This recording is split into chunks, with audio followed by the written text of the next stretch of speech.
महाशिवरात्रि की रात एक डरावनी कहानी। राजू और उसके दोस्त हमेशा रोमांच की तलाश में रहते थे। इस बार उन्होंने महाशिवरात्रि की रात कुछ अलग करने का सोचा।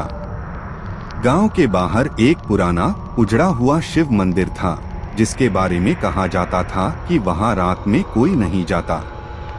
लोगों का मानना था कि वहां एक प्राचीन साधु की आत्मा भटकती है। रहस्यमय मंदिर।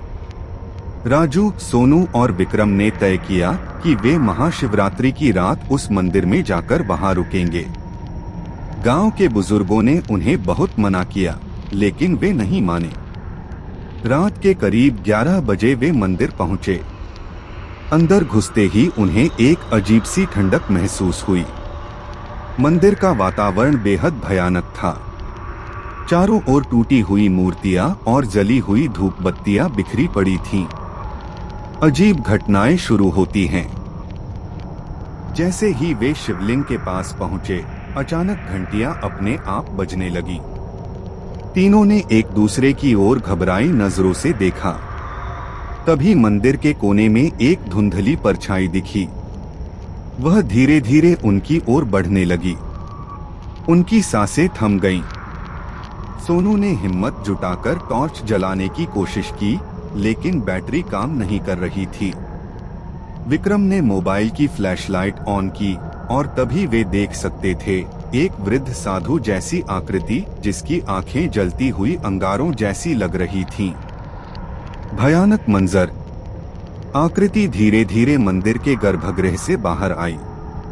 तभी जोर की हवा चलने लगी और मंदिर के दरवाजे अपने आप बंद हो गए। तीनों चिल्लाने लगे, लेकिन उनकी आवाज जैसे किसी ने दबा दी हो।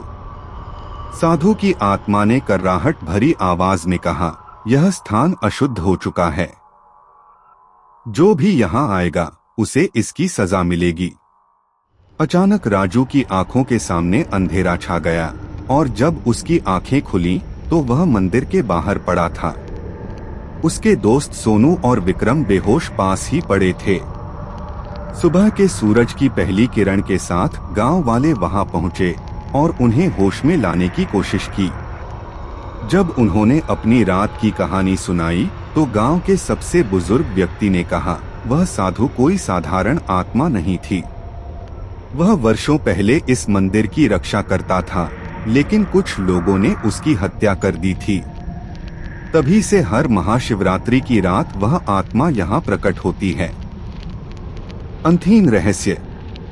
राजू और उसके दोस्तों ने उस मंदिर की ओर दोबारा कभी न जाने की कसम खाई। लेकिन हर महाशिवरात्रि की रात जब हवा तेज चलती तो गांव के लोग अब भी मंदिर से आती घंटियों की आवाज सुनते हैं। क्या वह साधु आज भी वहीं है?